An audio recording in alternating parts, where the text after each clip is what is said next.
বন্ধুরা তোমরা সবাই কেমন আছো? আশা করি সবাই ভালো আছো। তো আমি আবার একটু খারাপ আছি, একটু না অনেকটাই।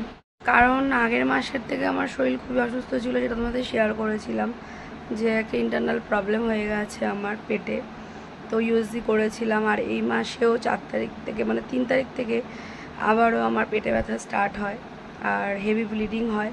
তো হেভি ব্লিডিংটা 2 দিন হয়, আর আমি আবারও গাইনো ডাক্তারকে ফোন করি। আমি দুটো ডাক্তার দেখাই, দুটো গাইনো স্পেশাল দেখাই। তো দুজনেই সেম ওষুধই দেয়, একটু ঘুরিয়ে ফিরিয়ে। তো ব্যথার ওষুধ খেয়ে আবারও দেখো মুখ চুপটা ফুলে গেছে। কালকে তো মানে পরশুদিনকে ব্যথাটা ছিল সারাদিন, আমি তার সাথে একটু হোমিওপ্যাথি খেয়েছি। কালকে সারাটা দিন আমি ব্যথায় কেঁদেছি, সারাটা দিন ব্যথায় কেঁদেছি, এত কান্না করেছি, গলা তো পুরো কথা বলতে পারছি না, মানে এত হেভি ব্লিডিংয়ের পরে হঠাৎ করেই জানি না কি হয়ে গেল আমার সাথে একটা। তো এই 25 সালটার উপরে আমার উপরে খুবই ঝড় যাচ্ছে, ঠিকঠাক ভিডিও করছি না, তোমরা দেখতে পাচ্ছ। শরীর একদমই দিচ্ছে না, আমি দাঁড়াতে পারছি না। তো তারপরে আবারও কালকে বোন ডাক্তারকে ফোন করে, বলছে ইঞ্জেকশন আবারও নিতে হবে। তো বোন বলছে কেন কমছে না, বলছে না কমলে অপারেশন করে ফেলতে হবে।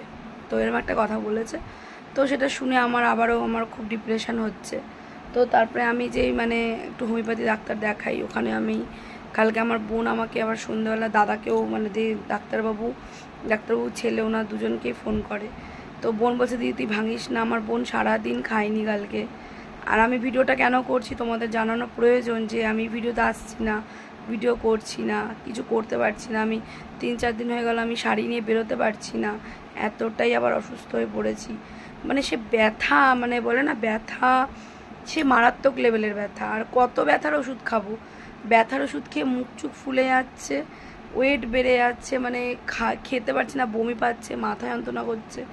তো তারপরে আবার কালকে হোমিওপ্যাথি ওখানে যাই, গিয়ে উনি সঙ্গে সঙ্গে আমাকে একটা ওষুধ বানিয়ে দিল। ওইটা খাওয়ার পরে আমার যে মারাত্মক ব্যথাটা সেটা একটু কমেছে। তো আমাকে হোমিওপ্যাথি ডাক্তার বলেছে যে তোর যে প্রবলেমটা হয়েছে সেই প্রবলেমটাতে আর মানে অ্যালোপ্যাথিতে কোনো ট্রিটমেন্ট নেই, ওটা হোমিওপ্যাথিতেই খেতে হবে। অ্যালোপ্যাথিতে একটাই ট্রিটমেন্ট, ওদের শুধু অপারেশন। মানে কোনো কিছু হলেই একটা জিনিস দেখলাম, আমি দুটো গাইনো ডাক্তার দেখালাম, মানে একজনকে দেখিয়েছি। এবার উনি যা ওষুধ দিয়েছে সেই ওষুধ আমি ইউটিউবে সার্চ করে দেখলাম। আমার যেটা মেন প্রবলেম হয়েছে, আমার ইউটাসটা একটু বড় হয়ে গেছে, বাল্কি ইউটাস হয়ে গেছে। ওইটার জন্য আমার কোনো ওষুধ সাজেস্ট নেই। ওই ওষুধ নেই, তাহলে ডাক্তারবাবু তো মুখ খুলে কথা বলবে যে আমার এই প্রবলেম বা ওই প্রবলেম। ডাক্তারবাবু খুবই ভালো মানুষ, কিন্তু পেশেন্টকে তো বলবে না, পেশেন্টের ফ্যামিলিকে যে আমার এই প্রবলেমটা হয়েছে। ওখানে উনি কিছুই বললো না, শুধু বললো এইভাবে ট্রিটমেন্ট করা যাবে না, তোমাকে 3 বার করে এই মোটা মোটা ট্যাবলেট 3 বার করে খেতে দিয়েছে। রাতে যেটা দিয়েছে সেটাতে আমার পুরো চুল উঠে যাচ্ছে, মানে তারপরে আমার শরীরের মধ্যে ডিসব্যালেন্স হচ্ছে, হরমোনাল ডিসব্যালেন্স প্রবলেম হচ্ছে, ঠিক আছে। তো এগুলোকে রেগুলেটরি করার জন্য, ঠিক আছে, আমাকে সেটা আলোচনা করবে। আমার ব্যথাটা মানে ডাক্তারবাবুর কাছে আমি যাব, আমার রোগ হয়েছে, আমার ব্যথাটা কমানোর জন্য তো আমি যাব। ব্যথার ওষুধ দিচ্ছে, ওষুধটা যতক্ষণ মানে খাচ্ছি, যতক্ষণ ওষুধের অ্যাকশানটা রয়েছে ততক্ষণ আমার ব্যথাটা কম থাকছে। কিন্তু কালকে যে জিরোডাল এক্সপি যে উনি ব্যথার ওষুধ দিয়েছিল, ওই ওষুধ খেয়েও আমার ব্যথা কমছে না। তো বোন আর একজন ডাক্তারকে বলছে এখনই নিয়ে আসো। তো এইভাবে আমার চলছে, আমার জীবনটা চলছে। একটা সমস্যার মধ্যে রয়েছি। প্লাস আমি সত্যি বলছি, এতদিন ডাক্তার ঠিকঠাক দেখাইও নি। আমার বেবি হওয়ার পরে আমি কোনো চেক আপ সেরকম করিনি, কেন পরপর ধাক্কা। যে একটা সংসারে আমার বরের লকডাউনের পর থেকে দোকানটা পুরো শেষ হয়ে গেল, চারিদিকে ধার দেনা ছিল, সেগুলো শোধ করছি, সেগুলো নিজে একটা কাজ করি, নিজের সংসারে ভিডিওটাকে ভালোবাসতাম, সেই জায়গাটা করতাম, ডান্স করতে ভালোবাসতাম।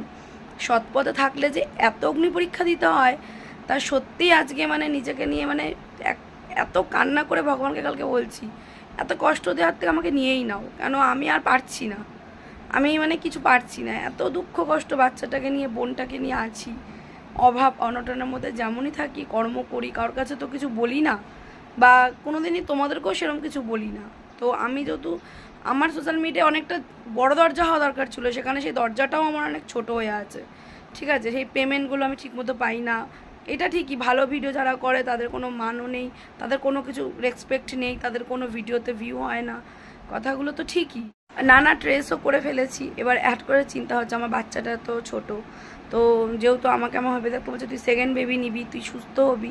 মানুষে বলে না ডাক্তারের কথাতে পেশেন্ট সুস্থ হয়ে যায়, এটা ঠিক। উনি আমাকে নিজের সন্তানের মতন মানে আমাকে দেখেছে, কালকে মিথ্যা কথা বলবো না। কোনো দিন যদি আমি সুস্থ হয়ে যাই তোমাদের সামনে ওনাকে যদি আমি দেখাতে পারি দেখাবো, কেন সত্যি উনি খুব ভালো। আর আমি সত্যি দেখো হোমিওপ্যাথি আমরা যারা খাই তারা আমরা সবসময় হোমিওপ্যাথি খেতে অ্যালোপ্যাথি সাজেস্ট নিই। অ্যালোপ্যাথি তো আমাদের প্রয়োজন না, অ্যালোপ্যাথি যেমন প্রেগনেন্সি হয়ে বাচ্চা হতে গিয়ে তো আমাদের অ্যালোপ্যাথি যেতে হয়। কিন্তু আমি পুরো অবাক হয়ে গেলাম, আমি 2খানা গাইনো ডাক্তার দেখিয়ে ডাক্তার দুজনেই ভালো, কিন্তু আমার যে প্রবলেমটা হয়েছে সেই প্রবলেমটা আমার সলিউশন ওরা করতে পারছে না। উল্টে আমাকে যা ওষুধ দিচ্ছে, ওষুধ খেয়ে আমি আর অসুস্থ হয়ে পড়ছি। মানে আমার মাথার চুল উঠে যাওয়ার থেকে আমার ভেতরে একটা কেমন যেন হচ্ছে। তো ব্যথার ইঞ্জেকশন সব কিছু তো ওগুলো আগের মাসে নিয়েছি, এ মাসে আমি সত্যিই নিইনি। কালকে বিশাল দাপড়িয়েছি। তারপরে অ্যাটলাস আমার বোন আর আমার বর আমাকে নিয়ে যায়। আমার ছেলে আমার এই অবস্থা দেখে বলছে, মম আমি পেটটা কি সাপটে দেবো? মানে আমার ছেলে কালকে খেতে পাচ্ছে না ও আমার এই পরিস্থিতিটা দেখে। আর আমার একটা টেনশন হচ্ছে যে আমি মাল কটা তুলেছি এগুলো আমাকে সেল করতে হবে, আমি ভিডিও সেরকম করি না। দেখো তেল দেওয়া মাথা মানুষের পাশে সবাই থাকতে পারে, কিন্তু একটা লড়ে ওঠা একটা মেয়ে বা একটা মানুষের প্রতি না সবাই সেরকম থাকে না। তো আমার এই প্রবলেমটা হয়েছে, এবার তোমাদের সাথে শেয়ার করলাম। আর তোমাদের দেখো আমি একটা কথাই বলবো যে জানি না আমাদের ওয়েস্ট বেঙ্গলের ডাক্তারদের কথা আমি কিছুই বুঝতে পারছি না। মানে ডাক্তার দেখাতে যাচ্ছি, এত এত পয়সা নিচ্ছে, এত এত ওষুধের দাম নিচ্ছে। আমি ওষুধ মানে তোমাকে দেখাবো, তোমাদেরকে আমি দেখাচ্ছি ওষুধ আমি খাইও নি, মানে 1200 টাকার ওষুধ আনলাম এই প্রবলেমের মধ্যে। আমি বোনকে বলছি নিতে হবে না, দেখো ওষুধ এই দেখো পুরো প্যাকেট ধরা, কোনো ওষুধই আমি মানে খাইনি, কারণ আমি খেতে পারছি না ওষুধ। পাতা ধর আমি আজকে বোনকে বলেছি ওষুধগুলো ব্যাক করে দিয়ায়, কারণ আমি ওষুধ আর খাবো না, আর আমি ওষুধ খেতেও পাচ্ছি না। ঠিক আছে, তো এই হয়েছে আমার পরিস্থিতি শরীরের। বোনকে শুধু বলছি বোন বাঁচবো তো এরকম প্যানিক করছি। আর মানে বোনও আমাকে এরম অসুস্থতা দেখে ওরও শরীর পুরো খারাপ হয়ে যাচ্ছে, ও কালকে সারাদিন খাইনি। তো তোমরাই বলো আমি এখন কি মানে করব? মানে সব ভালো লাগা জায়গাগুলো আগের বছর আমি আমার মা চলে যাওয়ার পর আমি এতটা ভুগিনি, যে এই 25 সালে আমি এতটা ভুগছি কেন জানি না। ঠিক আছে, মানে আর সেই শরীর থেকে এত ব্লিডিং হয়ে গেছে, এতটা ব্লিডিং হয়ে গেছে, সে মারাত্মক লেভেলের ব্লিডিং। আমার বোন ওই দৃশ্য দেখে ও টেনশানে বলছে দিদি তোর এগুলো কী হচ্ছে? আর আমার কোনো দিনও হয়নি, আর আমার এত উইকনেস হয়ে গেছে আমার লোয়ার পোর্শন, আমি দাঁড়াতে পারছি না, মানে এতটাই কষ্ট হচ্ছে। এবার কালকে রাতের থেকে আমি ঠিক আছি একটু, ভাবলাম কি না আমি ভিডিওটা করি, কেন আমার ভিডিওটা জানানো উচিত তোমাদের সবাইকে। ঠিক আছে, আমার এই প্রবলেমটা হয়েছে, তোমাদের যাদের যদি আমার মতন সেম এরকম কোনো প্রবলেম হয়ে থাকে হঠাৎ করেই, তোমরা ভালো ট্রিটমেন্ট নাও, কেন আমি ভালো ট্রিটমেন্ট পাচ্ছি না। আমার বোন বলছে চ একবার রিতাসেনার কাছে চ, ও বলছে চ তো কলকাতা নিয়ে যাবো, নিয়ে যাবো। বাবা বলছে যে কালকে বলছে এমার্জেন্সিতে নয় নিয়ে যা, কেন কল্যাণীতে এমার্জেন্সিতে নিয়ে যা। আমি বলছি এমার্জেন্সিতে পরে যাব, আগে আমি আমার হোমিওপ্যাথি ডাক্তার যিনি আছে ওনার কাছে যাব, দেখি উনি কী করতে পারে। বোন তো গিয়ে ওখানে পাগলামি করছে, ডাক্তারবাবু ওকে ঠিক করে দেন, ওকে ঠিক করে দেন। ঠিক আছে, এবার যেহেতু দেখো একটা মানুষ এইভাবে আমি ভুগছি, এইভাবে আজকে 1.5 মাস ধরে ভুগছি। ঠিক আছে, ঠিক মতো ভিডিও করছি, তারপরে একটা তো মানে এবছরটা মানে এতটাই চাপ আছে, এতটাই চাপ। তো তোমাদের সাথে শেয়ার করলাম, ভালোটা যেমন শেয়ার করি খারাপটা অবশ্যই তোমাদের সাথে শেয়ার করা উচিত। আমি সব ভালোর দিকগুলো তো তোমাদেরকে অনেক দেখিয়েছি, খারাপ দিকগুলো দেখেছি, আমি ভ্লগিং করি, আমার এটা তোমাদের সাথে বলা উচিত। তো এই হচ্ছে ব্যাপার। আর মানে কি বলবো, আমি কালকে তো সারাদিন দাঁড়াতে পারিনি, আমার বোন তলপেট মানে তেল দিয়ে ডলে দিচ্ছে পা, ছেলে খেতে পাচ্ছে না, ছেলেকে খাবার করে বলছে না আমি খাবো না মম, আমি খাবো না। আমি যেই এসছি আমার ছেলে লাফ দিয়ে দৌড়ে গিয়ে বলছে মম, হাত ধরে বলছে মম ব্যথা কমেছে, ব্যথা কমেছে। বলছে হ্যাঁ বাবা একটু কমেছে, একটু কমেছে। মানে ওর সামনে আমি এবার আলাদা তো ঘরও নেই যে সেখানে আমি বাপের বাড়িতেই থাকি, তো এতটাই মানে আমার হেভি মানে শরীরের মধ্যে যাচ্ছে, আর ভীষণ একটা শরীর অসুস্থতার মধ্যে দিয়ে যাচ্ছে।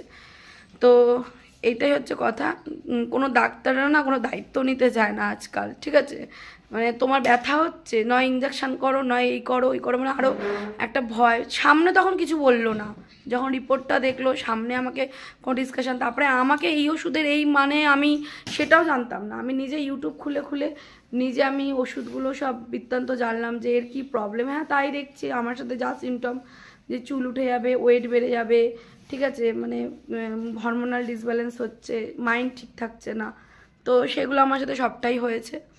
তো এখন এই আজকের দিন আমি একটু ঠিক আছি। তোমরা ভগবানের কাছে প্রে করো যেন আমি তাড়াতাড়ি সুস্থ, কারণ আমাকে কাজ করে খেতে হয়, ঠিক আছে, আমি তো আর নোংরামি করে খেতে পারবো না, আর আমি কারোরটা মেরেও খেতে পারবো না, আর আমি কোনোদিনও কারোর মিথ্যা কথা বলতে পারবো না, জোর চুরি করতে পারবো না, হয়তো চিৎকার করি, হয়তো ঝগড়া করি, কিন্তু কারোর জন্য কোনো কিছু মনের মধ্যে পুষে রাখতে পারবো না। তো আমার বাচ্চা ছোট, আমার বোন আছে, আমার ফ্যামিলি আছে, আমাকে দেখতে হবে, আমাকে কাজ করতে হবে।